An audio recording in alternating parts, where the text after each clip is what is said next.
Good evening, and thank you all for joining us. It's good to see your faces here. And welcome to the delegate orientation session as we prepare for our annual meeting on the 29th of October.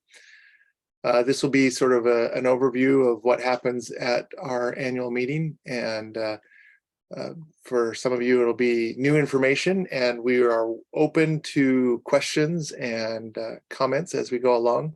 So you can either raise your digital hand in Zoom, or you can also just let us know if you have a question, since it's a smaller group. But during the actual annual meeting, you'll need to raise your hand in order to be recognized. So it can't hurt to start practicing that. The other thing that we want to practice is we will ask you on the day of the meeting to rename yourself so that you can include your order, whether you're lay or clergy, and then which congregation you're from. And so in order to do that, you will need to, I'm trying to remember how to do it. Ali, why don't you lead us through this section, please? It's been a while, and Zoom has updated since I last did this. Absolutely. And some of you who were on the Zoom 101 yesterday also know how to do this. So the way you're going to do it is by finding your box in Zoom. And if you hover over your box in the top right corner, there'll be three little dots. If you press that, three little dots, a little menu will pop down, and one of the options will say rename. So you can do it that way. You can also find this through the participants tab, which for those on a laptop or a desktop, they'll be at the bottom. For those on an iPad, it'll be three little dots or a box that says more, and then a menu will pop up that will say participants. And on that list, you can look for your name, and on the right hand side of your name, when you hover over it, a little box will pop up that says more, and then you can rename yourself that way.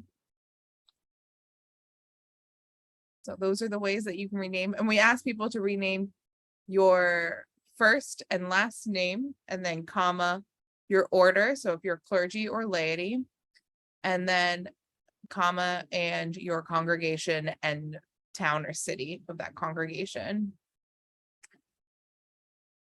And for those at the head table, we will actually rename them, and you'll see that happening with Alice's right now.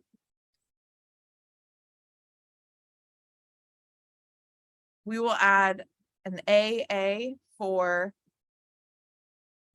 folks who are the head table or parliamentarian, the secretary of convention, the bishop, and then an A will be for folks who are there in assistance, mostly staff members, that you can also reach out and ask for assistance. Let me turn off my air conditioning that's right next to me. I'm sorry about that. So I hope that you were able to hear any of that with the air conditioning going. Okay, good. Yes. And Ali, I realize we didn't do introductions. Would you please introduce yourself, just for the people who may not know who you are? My name is not Diocese of Oregon. My name is Ali Gannett. I am the Director of Communications for the Diocese of Oregon. Thank you. And my name is Wes Sedlacek, and I serve as a chaplain in the Mid-Willamette Valley for Samaritan Health Services. And I am the chair of dispatch of business for our annual meeting. And then also joining me is Alice. Alice, could you introduce yourself, please? Yes, I'm Alice Bartelt. That PRP after my name means Professional Registered Parliamentarian. So I had to take some courses and stuff and pass some tests in order to get that designation. And I'm pleased to be your parliamentarian. This is probably the 6th or 7th year I've done this. So, and I've done lots and lots of Zoom meetings in the last 3 years. So if you have any parliamentary questions, I am very happy to answer them for you once we get to the point where you think you know of something that you need to ask a question about. So, and I don't know who else we would like to introduce at this point. You want to have our members do it, or have everybody that's here do that? We could, yeah. I mean, we're a small enough group. This way you can practice unmuting and. Yeah, good idea. So I'm going to call on Teresa if she wants to be next, and then you can call on someone that hasn't spoken yet. Thank you. My name is Teresa Seibert. I'm laity and senior warden here at St. John's Episcopal Church. And I here in Toledo, and I pass this to Tony, my friend that's sitting next to me.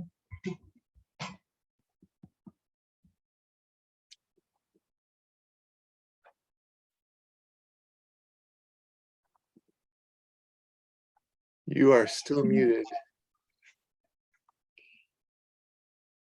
Good way to practice. There you go. There you go. Hello, my name is Tony East, and I am a lay member with St. John's Episcopal Church here in Toledo, Oregon. Pleased to meet you all. And would you like to invite somebody else to introduce themselves, please? Patricia? Hi, I'm Patricia Bauer, St. Mary's Episcopal Church in Gardner, and I'm laity. Sally. Okay, unmuted. I'm Sally Glunt. I am from the other St. John's in Bandon, and I'm a lay representative. And I will call Kathy Carnes. Hello, I'm Kathy Carnes. I'm the clerk at I'm laity, and I'm the clerk at St. Mark's in Medford. Let's see.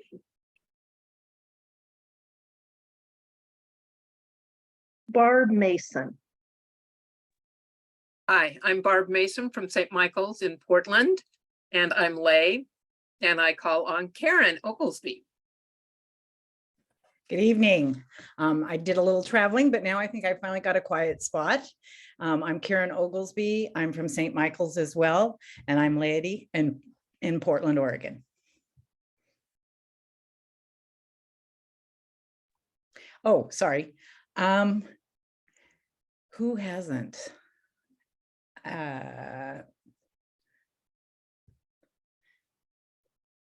Sister Jenny. I'm Sister Jenny Adaran with laity with St. Paul's, Oregon City, and I call Alicia. Hi, I'm Alicia Johnson. I'm a lay delegate from Trinity Cathedral in Portland, and let's see, I call on Sally. Hi, I'm Sally Yeagley from Emmanuel Episcopal in Coos Bay. I'm also a trustee of the diocese, and I call on, let's see, who hasn't talked? Rosemary McGee.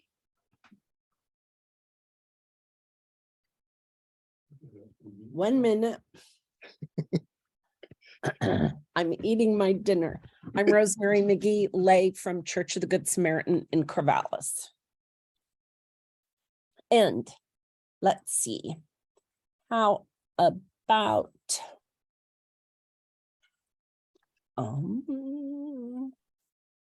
Jan Martin hasn't gone yet. oh, good. Jan, thank you. I was just thinking if those, excuse me, Jan, just for a moment, those of you who have not spoken, if you want to raise your digital hand, that might be easier too for people to see.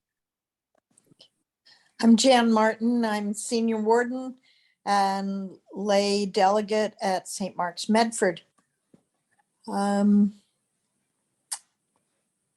So I call him Becky Snow. Becky Snow, lay delegate from Trinity Ashland, and I call on Meg Evans. Meg Evans, a lay delegate from St. Barnabas, Portland. And is there anyone left? Awesome. Yeah, it looks like Catherine. Yeah, I just got off another meeting with the bishop. I'm Catherine Lennox from St. Mary's in Gardner. Being Episcopalian full-time. Did Yeah. Mary Ruth introduce herself? She did not. Okay. Mary Ruth sent a message that said she's in the car driving to vestry Oh, meeting. she's and the one therefore going to cannot vestry. unmute. Yeah. Okay, we won't make her. Okay, Wes, why don't you take it from here? It looks like we got everybody. Great. Thank you all for doing that and getting that practice in. We wanted to just cover a few things that are important to know about how the annual meeting runs. And so first of the things is that we want to highlight that there are three primary items that need to be completed before the annual meeting of the convention. I'm going to refer to it from the convention now on because it's just easier to say that. But for the convention to become official.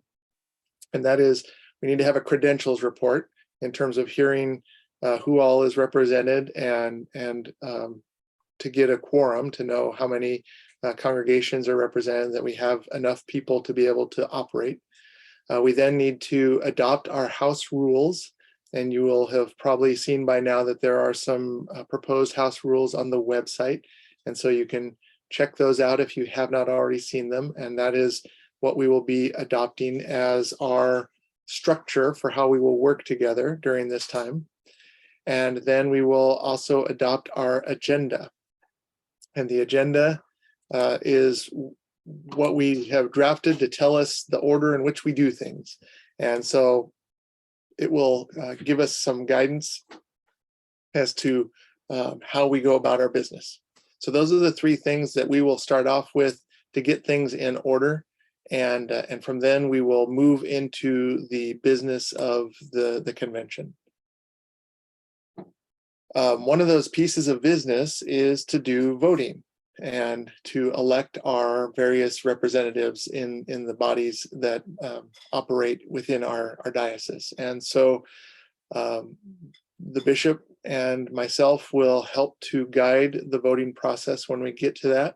And we will give you the instructions as to when to vote and how to vote and that type of thing. So we will go over all of that specifically when we get there. We will frequently be using polls, and those will pop up on your screen in front of you, and then you will vote by clicking a button, and that will register your vote. There are several that are, we will start out with the standing committee, and that is what's called a vote by order, which means that we only vote all one order, all laity first, and then we vote all clergy second. And because of the way that Zoom is set up, everybody is going to see the ballot for each one. And so you're on your honor to vote only in your order. So when the laity vote pops up, be sure that you vote, because I believe all of you said you're lay folks. And when the clergy one pops up, you can either dismiss it. There's a little thing that allows you to dismiss it, either close it with the X in the corner or whatever, or just ignore it and it'll eventually go away from your screen. But please don't vote when it's asking for that. The other thing when it comes to voting to be aware of and to be prepared for is that there are several that we do, such as diocesan council. And then also this year we're voting for general convention deputies. And when those elections come up, we will be voting for a number greater than 1. Again, Zoom does not have the capacity to say you can only place 2 votes or 4 votes or X number of votes. And so we are relying on people's honor to vote the specific number that is being asked. If you go over, we do have a way of checking that, and we're going to be doing that, because if you go over, if you vote for more than the appropriate number, then your ballot will be invalidated. And so it's really important that you pay attention to what number we are asking for and only vote for that many people. So I'll pause there real quickly and see if there are any questions. And Allie, if you don't already, if you could have a poll ready to run just to test, that would be great, please. Let me know when you're ready. Let's wait and see if there are any questions. Are there any questions about voting yet? All right, not seeing any, nobody's jumping up right away. So go ahead and run the poll there, Allie. This is an example of what it will look like for you. I accidentally have 2 questions up at once, so it'll only be one at a time. Okay, yes, I see that. So please go ahead and place your vote as to which is your favorite direction, I'm guessing. I can't actually see the the question. You just have to choose one, and we're going to find out a lot about you about which one you choose.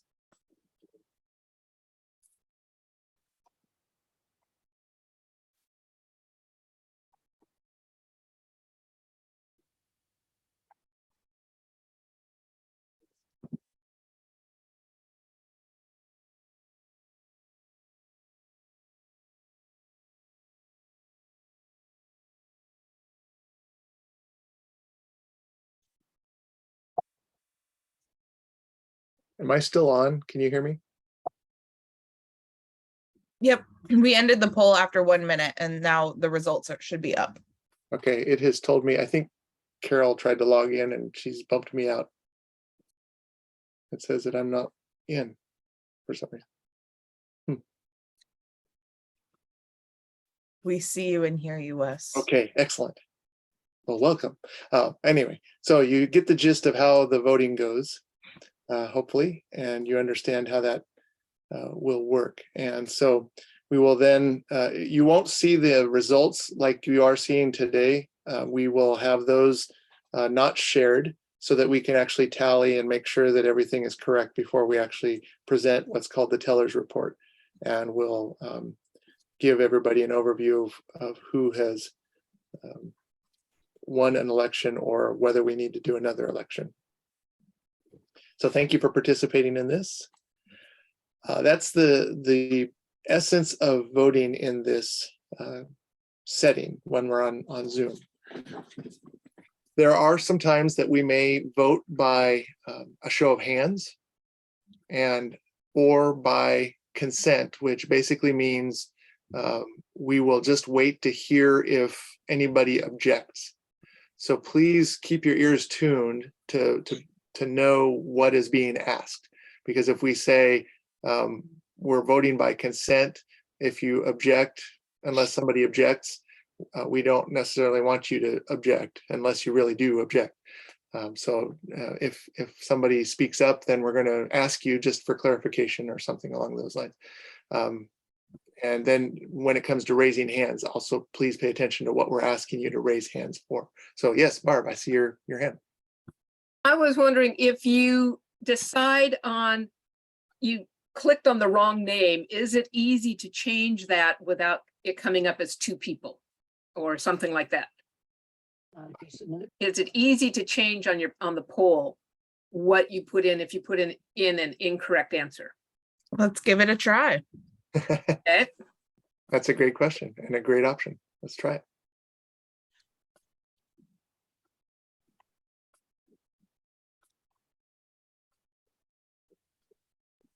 I believe I'm not seeing the actual poll, I'm seeing the results, but I believe you have to hit a submit button, correct? So you can choose, oops, I hit the wrong one, and you change it before you hit submit, you're should be good to go. Yeah, when you click the second time on the name you didn't want, it unclicked it. Or if it only said select one, you only had the option when you selected a different one, it chose the second one that you chose. So you could hit all of them and you're only going to send one in. Great, thank you. On the second choice, it let me do 3. Correct. And Right. so if you were to select more than the number that we ask, your ballot will be invalid. Correct. But if you do select 3 and you want to unselect one of those, just click it again. Correct. And it goes away. Thank you. Thank you for clarifying. Thank you for letting us check that out. Yeah. Absolutely. And we're utilizing the poll feature to avoid everyone having to learn a brand new polling platform. And so we're trusting that people will select the number that we ask them to or understand the consequences. Yes. Becky, please go ahead with your question or your comment. Two things, but the vote on each set of nominees for a particular office will be separated from the vote on nominees for a different office, right? Correct, correct. Yeah. Okay, so we won't have this two-poll No. situation. Okay. Correct. And then my second question is, will there not also be voice votes? We are, I think we're trying to avoid that just because on Zoom, when everybody tries to speak at the same time or doesn't speak, it's very difficult to do. So I would think Got it. that if it comes to a voice vote type of possibility, we would use the raising of hands.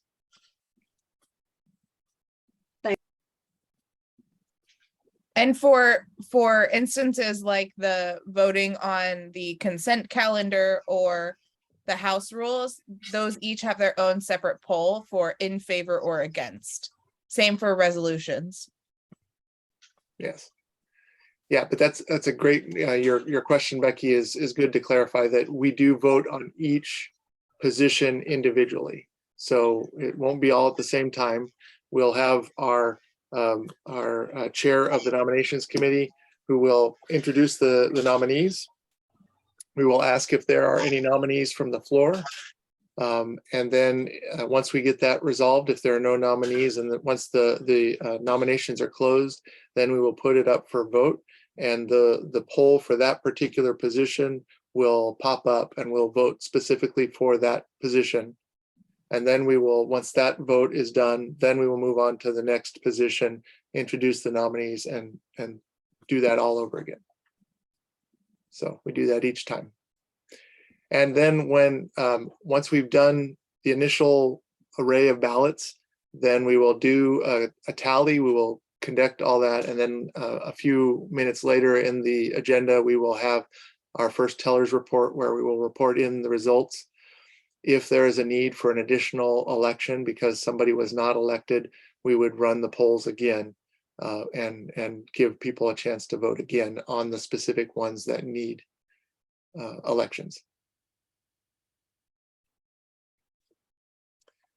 So yes, Ali mentioned a moment ago, the consent is one of the things that we are using in this structure, a consent calendar. Or a consent agenda, either one it's a consent calendar. And that is where we will put everything that is not, that's less controversial, that we deemed as less controversial onto one particular vote. And so it's a way of doing a whole bunch of business all at the same time. So rather than having to vote about this and vote about that and vote about this, and this is really primarily about appointments that that we have to do, or elections that are sort of perfunctory for the convention.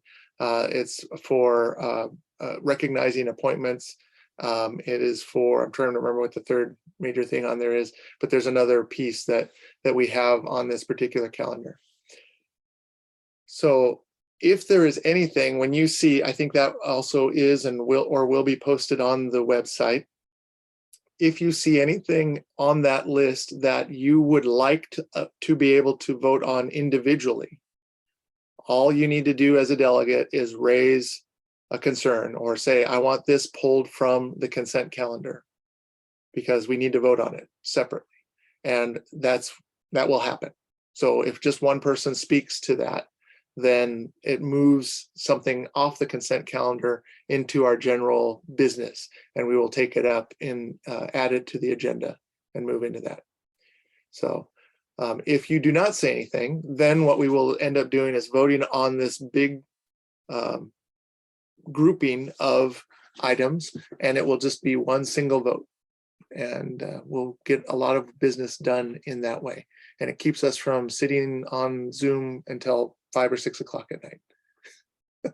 So, but again, there is nothing wrong if you want to pull something off the calendar. I didn't say that as a way of saying, please don't do that. I think that's part of our process. And if there's something that you would really absolutely do, an example of this is if there was something that you really feel passionate needs to be spoken to, or you feel like there needs to be some debate about, We don't have those types of things on our consent calendar. In some conventions, those become some of like the lesser controversial resolutions, for example, might get put there. And so it could be done that way. An example, you're hearing my bias here, but there is a resolution on youth presence at convention. That might be considered a less controversial resolution that could be on the consent calendar, because there might be somebody who really has a problem with youth presence, but most likely it's not going to generate a lot of debate. So, but we are not putting that one on the consent calendar. I just want to be clear, just giving that as an example. Now that I've thoroughly confused you about the consent calendar, is there anything, are there any questions about that?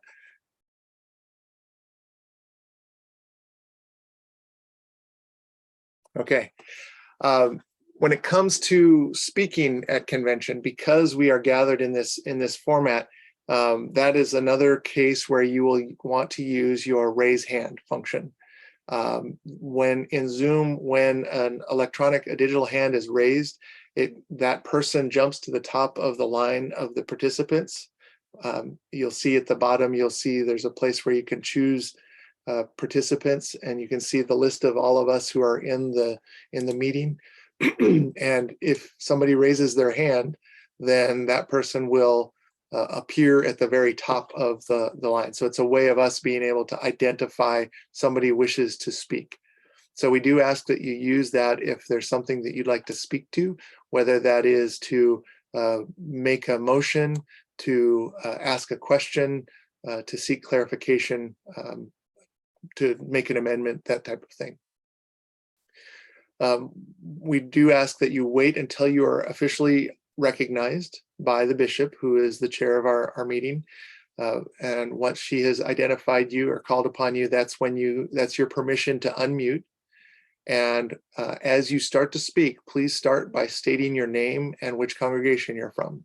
So even though it says it in your little box, we still want to hear you say it, please. Just to say, Sedlacek from Samaritan Health Services, or you could say your first name. That's probably more personable. But I say that jokingly because Becky Snow, did she drop off this message? I don't see her on our list anymore. Becky Snow is a longtime General Convention deputy, and she was in Alaska previous to this. And so at General Convention, she would step to the microphone and she'd say, "Snow from Alaska." And it always got a great laugh. So you can definitely do whatever you'd like to do, but we do ask you to identify yourself and which congregation you're in. When you speak, when you're addressing the issue, when you're making a motion, when we're in debate, you are speaking directly to the bishop. And so even if we're in debate and you're making a point to what somebody else just said, you're not speaking to that person, you're expressing your position to the bishop as the chair. So please keep that in mind. If you are, excuse me, if we get to the debate section, when we get to the debate section, it is also helpful if you can say up front whether you're speaking in favor or against whatever it is, whether it's the resolution, whether it's against or in favor of an amendment. Primarily because if you say it up front, then people know what you're trying to get to. I have experienced some people who start to talk and you think they're in favor of it, and then all of a sudden they drop the bomb that they're the other way. So if you say I'm speaking in favor of this or I'm speaking against this, it'll identify up front so that people will know how to base your comments, as well as the fact that we will only have 2 minutes to speak to things. So if you do request to speak to a motion, to a resolution, to an amendment, you will have a timer of 2 minutes. And once that 2 minutes is up, then somebody is going to mute you. And so again, it's important if you're wanting to say, I speak in favor or against, if you do it at the front end, then you don't have to try and cram in all your comments and then finally get to your point of whether you're in favor or against. We had that happen actually for one of our deputies at General Convention this year, who had a very wonderful written testimony and was speaking to a resolution, and unfortunately didn't put that at the front. And so by the time he got to the end, boop, it dropped off. And so the convention didn't really get to hear what what he was trying to speak for. So if you make an amendment, let's go ahead and move on to that. If you make an amendment on one of the resolutions, this year we're doing it, we are putting line numbers in the resolution. So each line of the resolution will have a number. And so we ask that you will refer to which line, which number, on which number line your amendment will come. And that will make it easier for us, for everybody else who's participating, to be able to find where in the resolution you're speaking. And it will be able to identify it. We also ask that any amendment, so if you're thinking of making an amendment, you want to pre-load it in some way into the chat, whether it's having typed it in a Word format and then pasting it in, or whether you actually type it directly into the chat. But if you will put whatever amendment you have into the chat, that is a way for us to be able to see how exactly you'd like to amend the language. Does that make sense? Yes. We are also asking, oh yes, Allie. Can I use the chat function just to chat with my friends? Thank you. I was just going to get to that.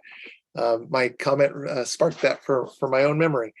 We are this year really trying to limit the chat function to be only for convention business, simply because if people are chatting, saying hi to friends, or trying to be helpful and making suggestions to a resolution or to an amendment, it gets very messy in the chat going by. And when what we really need to be able to focus on is for the bishop to be able to say to somebody, Barb, we really, could you please type into the chat what you're trying to make as your amendment? You know, that type of thing. If the bishop can say that, and then Barb is identified, Barb will write into the chat.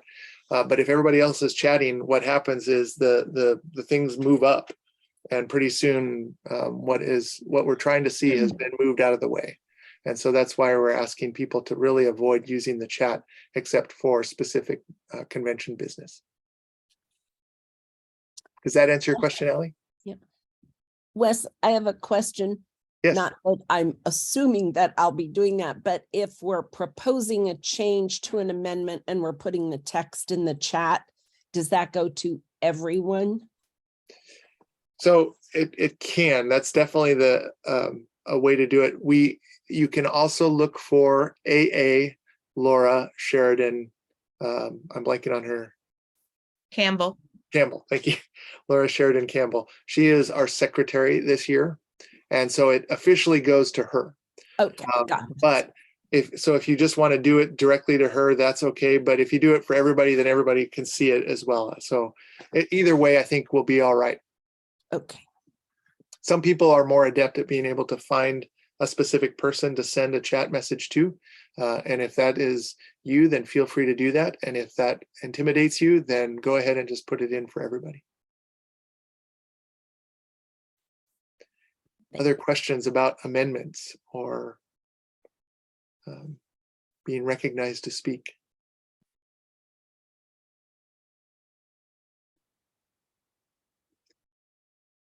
Just the last point that I will make about this then is just to say that if there are amendments that come up, we are a part of the parliamentary process is to deal with one amendment at a time. So if somebody makes an amendment, you cannot amend things unless it's to amend that amendment specifically, but that's really complex. So really we're going to deal with one amendment at a time and get that figured out.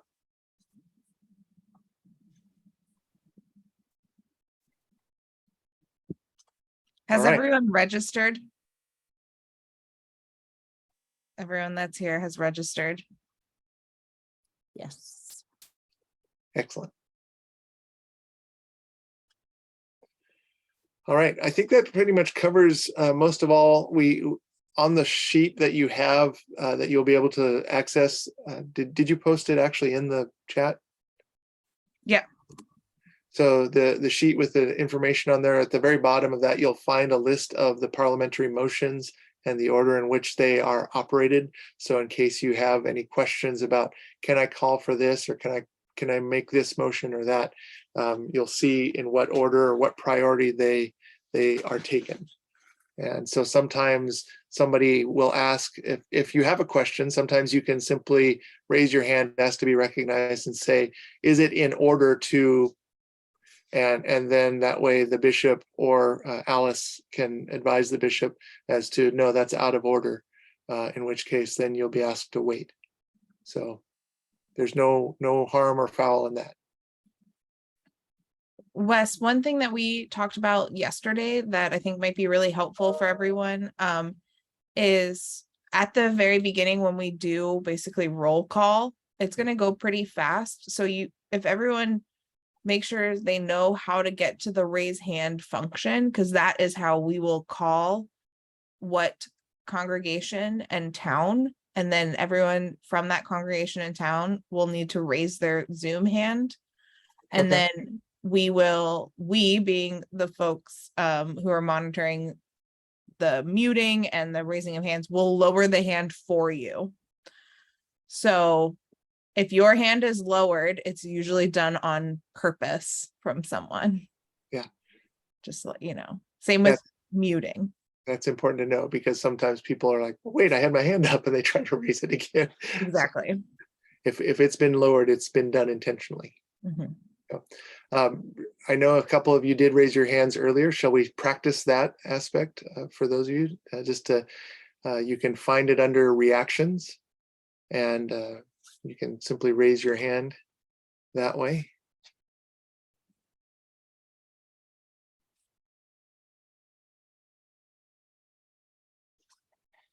Hey, all right.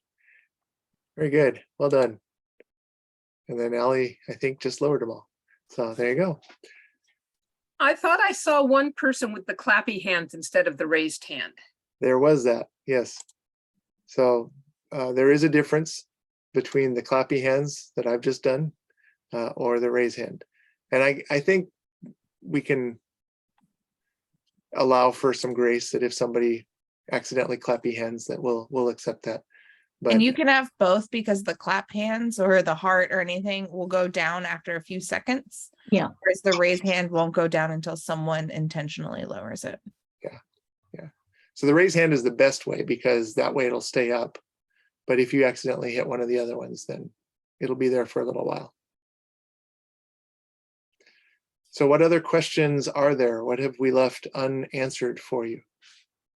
How can we make this experience more enjoyable and fun? No, that's the same thing. Enjoyable and accessible.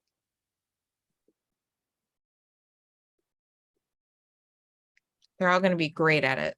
Yeah. It's the best convention. You get to wear your sweatpants to it. I should have asked Alice, is there anything that I have missed that you can think of? No, I think that this group, some of them have been doing this before, so that'll be helpful. It's just to keep in mind, things seem to take longer when we're online, so just have to be patient sometimes. Yes. That's the big thing. And I didn't mention earlier, but I will remind folks that if you are interested, there will be hearings for the resolutions of policy and for the budget.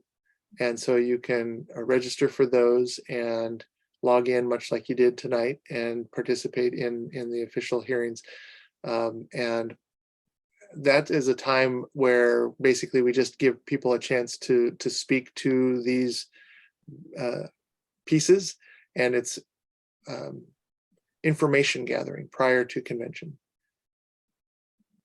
So And if there's something the that you- resolution one is also really helpful to go to if you have a potential of wanting to make changes to those resolutions.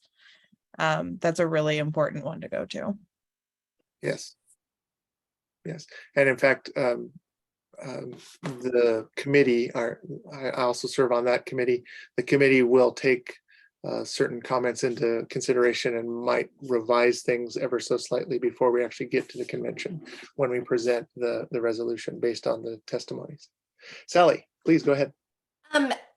I'm signed up to go to the resolution Zoom meeting, but I have a conflict of scheduling.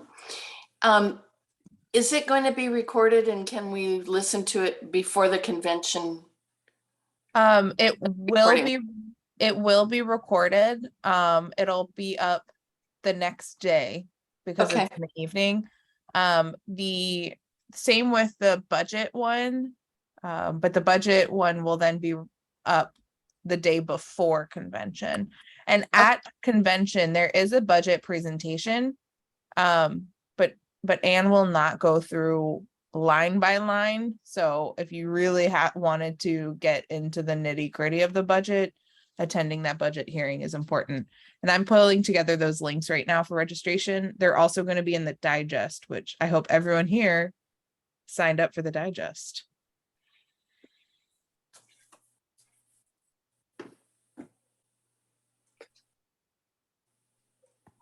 Rosemary, if you're speaking to us, you are muted. Tell me about the digest. That's not ringing a bell with. Rosemary, we'll talk after this. Okay. I'll put the link to sign up. If you are not getting the Diocesan Digest, which is No, every I'm not. Thursday, Got it. No, I don't get it. then put your email into the chat function and I will make sure that you are signed up tonight. Perfect. And I have just general question about how many people are expected to be participating, as in signed in on Zoom, in the diocesan convention, A, and B, the other two preliminary things on resolutions and budget. Allie, have you seen numbers yet? I don't have the numbers, but there are several, about close to 300 for the actual convention, because it's delegates and clergy that are eligible to vote.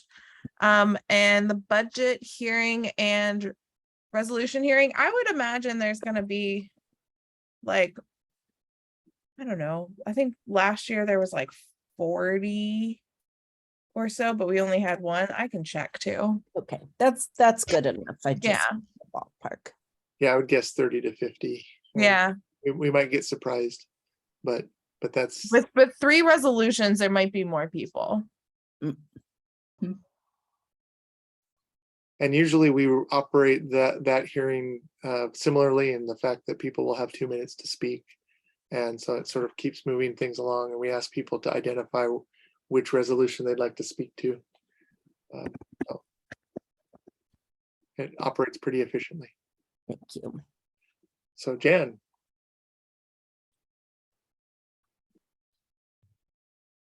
Sorry.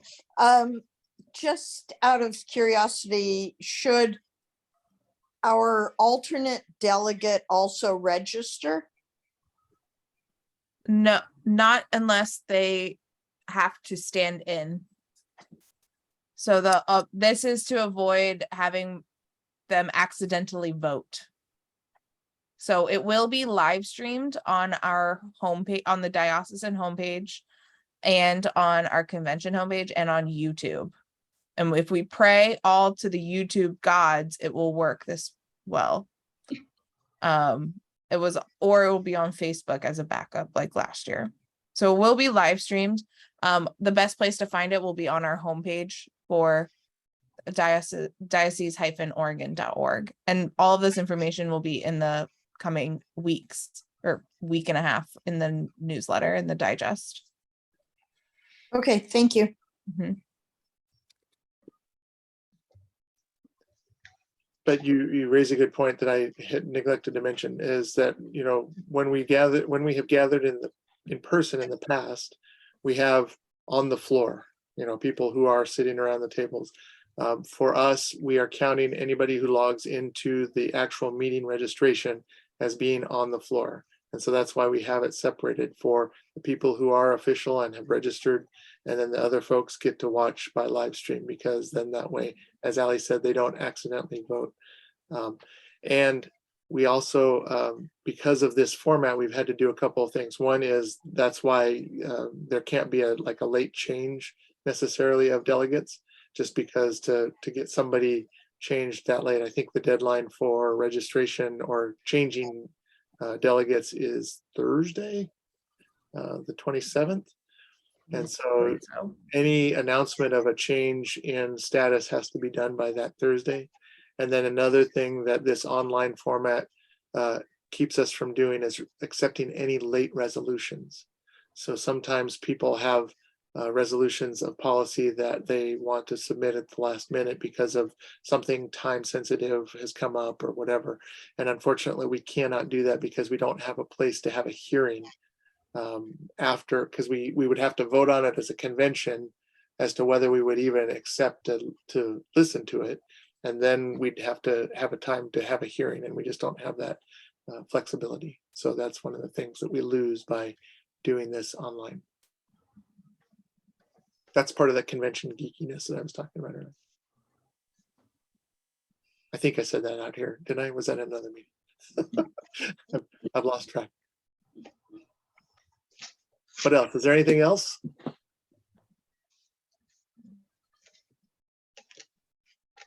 I'm so glad for y'all to be here and to participate with us. I'll stay on the line for a little bit if you have any questions that you're just too intimidated to ask with everybody here, but you're welcome to do that. But otherwise, I will look forward to seeing you either Thursday night at the hearing for policy, resolutions of policy, or at convention itself. So Bye all. Good night. have a good evening. Thank you. Thank you. Yes.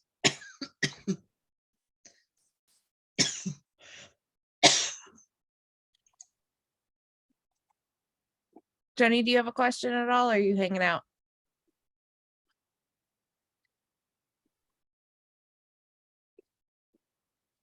Nothing. How do I get out?